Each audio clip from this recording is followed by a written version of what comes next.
안녕하세요. 미아입니다. 오늘은 천연 화장품과 유기농 화장품 두 번째 시간입니다.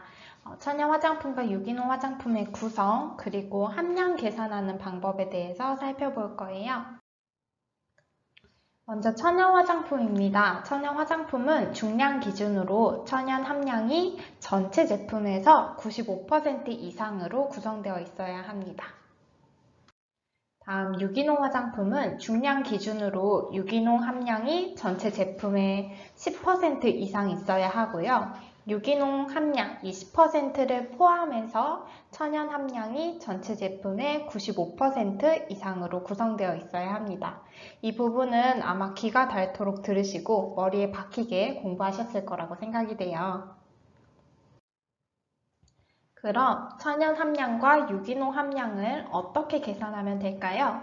천연 함량은 세 가지를 더하면 되는데요.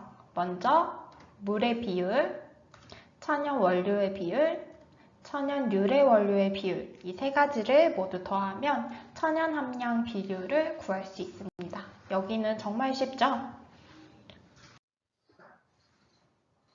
다음은 유기농 함량인데요. 먼저 유기농으로 인증된 원료를 사용하였다면 해당 원료의 유기농 함량으로 계산을 하면 되고요. 유기농 함량이 확인이 불가능한 경우가 있어요. 이때 유기농 함량 비율을 계산해야 합니다.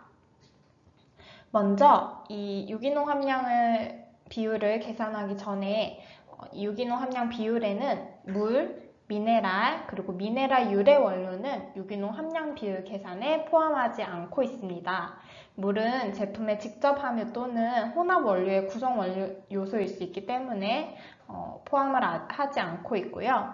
또 유기농 원물만 사용하는 경우, 또 유기농 용매를 사용해서 유기농 원물을 추출해서 해당 원료를 사용하는 경우라면 유기농 함량 비율은 100%로 계산을 하면 됩니다. 이제 어려운 부분이 나오는데요. 바로 수용성 및 비수용성 추출물 원료의 유기농 함량 비율을 계산하는 거예요. 이때 용매는 최종 추출물에 존재하는 양으로 계산을 하고 물은, 여기 중요해요. 물은 용매로 계산하지 않습니다. 또 동일한 식물의 유기농과 비유기농이 혼합되어 있다면 이 혼합물 역시 유기농으로 간주하지 않습니다. 그럼 이제 본격적으로 계산하는 방법, 계산식을 알아보시죠. 먼저 수용성 추출물 원료의 경우입니다.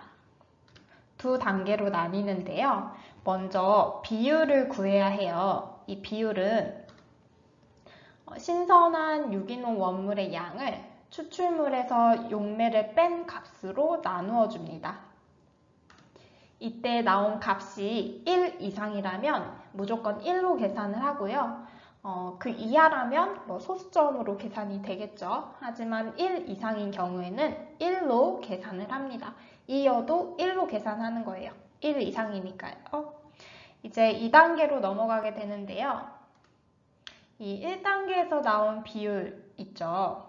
1이든 그 이하이든 그 비율에 추출물에서 용매를 뺀 값을 곱하고 이 값을 다시 추출물로 나누어 줍니다. 이 값을 A라고 할게요. 그리고 유기농 용매를 추출물로 나눈 값에 이 A, 방금 구했던 이 A를 더합니다. 그 후에 100을 곱해주면 돼요. 이게 수용성 추출물 원료의 경우 유기농 함량 비율을 계산하는 방법입니다. 다음은 물로만 추출한 경우예요. 이 경우는 간단한데요. 신선한 유기농 원물을 추출물의 양으로 나눈 뒤 100을 곱해주면 됩니다. 사실 문제를 딱 받게 되면 어떤 걸로 나눠야 하지? 라고 헷갈릴 때가 있어요. 이때는 나눈 값이 소수점이 나오는 방향으로 해주세요. 왜냐하면 우리는 비율을, 즉 퍼센트를 구하는 거잖아요. 그러니까 어차피 100을 곱해줄 거니까 이 나눈 값, 최종 값이 소수점이 나오는 값으로 나오는 방향으로 계산을 해주신다면 조금 더 편하게 하실 수 있지 않을까 생각이 듭니다. 다음은 비수용성 원료인 경우입니다. 신선 또는 건조 유기농 원물의 양 더하기 사용하는 유기농 용매의 양을 신선 또는 건조 원물의 양 더하기 사용하는 총 용매의 양으로 나누어주고 100을 곱하면 되는데요. 쉽게 말하면 유기농이 붙은 원료, 그리고 원물과 그리고 용매를 더한 값에 그 외 유기농 외에 함께 사용했던 전체 사용한 원물과 용매를 더한 값으로 나누어 준다고 생각하면 되세요. 이때 신선한 원물로 복원하기 위해서는 실제 건조 비율을 사용해야 하는데요. 이 경우에는 증빙 자료가 필요하고요. 이 증빙 자료가 없다면, 구할 수 없다면 다음에 일정 비율을 곱해서 계산을 해줘야 합니다. 나무 껍질, 씨앗, 견과류, 뿌리와 같은 경우에는 2.5, 그리고 잎, 꽃, 지상부와 같은 부분은 4.5, 과일은 5, 그리고 물이 많은 과일이라면 8을 곱해서 일정 비율로 계산을 해줘야 하는데요. 보시는 것처럼 물이 많을수록, 수분을 더 많이 함유할수록 값이 올라가는 걸 볼 수 있죠. 그래서 이 점도 기억해 두시고 계산하는데 사용하시면 좋을 것 같습니다. 이제 정말 마지막입니다. 천연 화장품, 유기농 화장품에 대한 자료는 제조일 또는 통관일로부터 3년이나 또는 사용기한 경과 후 1년 중 더 긴 기간을 보존해야 합니다.